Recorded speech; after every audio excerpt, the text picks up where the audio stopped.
Yes, good morning dear students. तो मैं अब इस 10th क्लास की पोएम फायर एंड आइस के टेक्सचुअल क्वेश्चन आंसर आपके लिए लेके आया हूँ।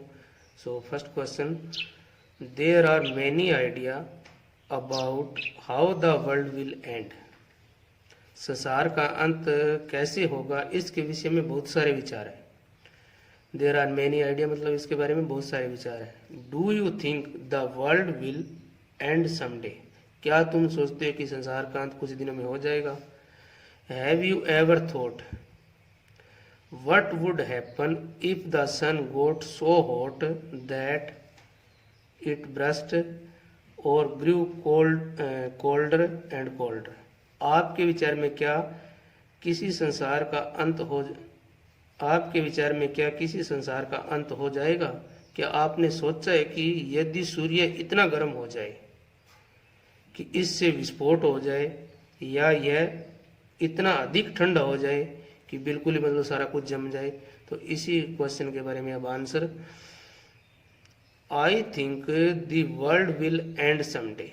मेरे विचार में भी कभी भी यही सोचता है कि मेरे विचार में भी एक दिन इस संसार का अंत अवश्य हो जाएगा। I think the world will and someday but that will be after million of year from now. परंतु ऐसा कब होगा, लेकिन ऐसा अब से लगभग कई लाखों साल बाद में होगा।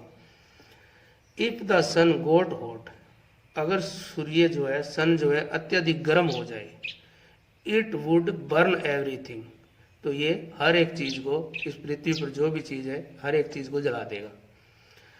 इफ इट ग्रू कूलर, और यदि सूर्य ठंडा हो गया, there would be night everywhere, तो चारों तरफ रात ही रात हो जाएगी। Without the heat of the sun nothing would grow and everything shall die. सूर्य की उष्मा के बिना, सूर्य की गर्मी के बिना है ना, बिना कोई भी चीज, if it grew cooler that would be night everywhere. सूर्य की उष्मा के बिना कोई भी चीज नहीं उगेगी और सब कुछ नष्ट हो जाएगा। Second question answer, what is the rhyme scheme of the poem. How does it help in bringing out the contrasting idea in the poem. What is the rhyme scheme of the poem. Rhyme scheme होता है तुकांत शब्द, या लय, मतलब लय कह सकते हैं इसकी। कविता की लय योजना क्या है। How does it help in bringing out the contrast idea in the poem. यह इस कविता में विरोधी विचारों को समझाने में यह किस प्रकार मदद करता है। Answer, the rhyme scheme of the poem is A B double A फिर बी सी बी, यानी फर्स्ट लाइन के साथ थर्ड लाइन का तुक मतलब सही बन रहा है। This rhyme scheme bring out the contrast idea by separating them. इस कविता की लय है ना, वो एक दूसरे के विरोधाभास है, विरोध है उसमें। इस कविता की लय योजना में ए बी डबल ए फिर बी सी बी, यह लय योजना विरोधी विचारों को अलग अलग ढंग से प्रस्तुत करती है। There is different rhyme scheme for different idea symbolize fire and ice.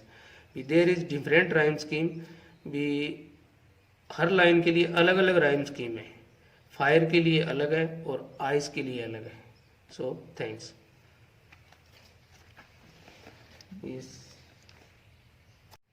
Yes, next question, how will the world end twice.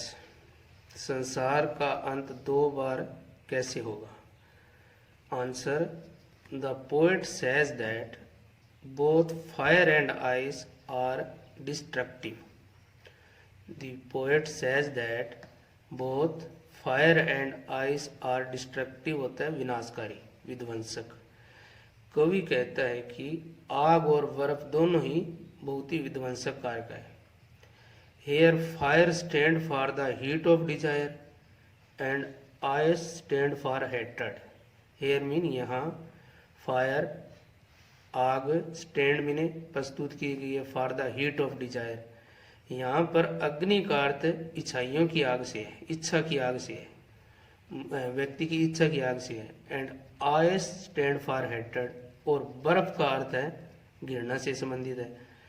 He thinks that our violent desire will end the world. He thinks that our violent desire will end the world. कवि मानता है कि हमारी हिंसक इच्छाएं, तीव्र इच्छाएं जो है एक दिन इस संसार को नष्ट कर देगी। If it survives, it will be ruined by hatred. यदि ये किसी कारण से भी इस वायलेंट डिजायर से बच भी गई तो क्या होगा? इफ इट सर्वाइव, यदि संसार इससे बच भी गया तो it will ruined by hatred, तो वह हमारे बीच दो व्यक्तियों के बीच घृणा से तबाह हो जाएगा। Next question, what is the main idea of the poem? कविता का मुख्य विचार क्या है? मुख्य विचार, central idea. Answer, the main idea of the poem is that there are violent passion in the world. The main idea of the poem, कविता का मुख्य भाव यह है कि इस संसार में व्यक्ति से व्यक्ति के बीच में हेट्रेड, घृणा, वो बहुत ही ज़्यादा व्यापक है। दे आर डिस्ट्रक्टिव, और ये जो है ना, यही विनाश का मुख्य कारण है। But more destructive than other violent desire is the hatred between man and man. और इससे भी अधिक विनाशकारी तत्व जो है वो क्या है? is the hatred between man and man. दो व्यक्तियों के बीच में जो घृणा है ना, वो इससे भी ज़्यादा हिंसात्मक है। The poet think that one day this hatred will destroy the world. कवि सोचता है कि ये जो घृणा है ना, इससे एक दिन संसार का अंत अवश्य ही, निश्चित ही अंत हो जाएगा। थैंक्स।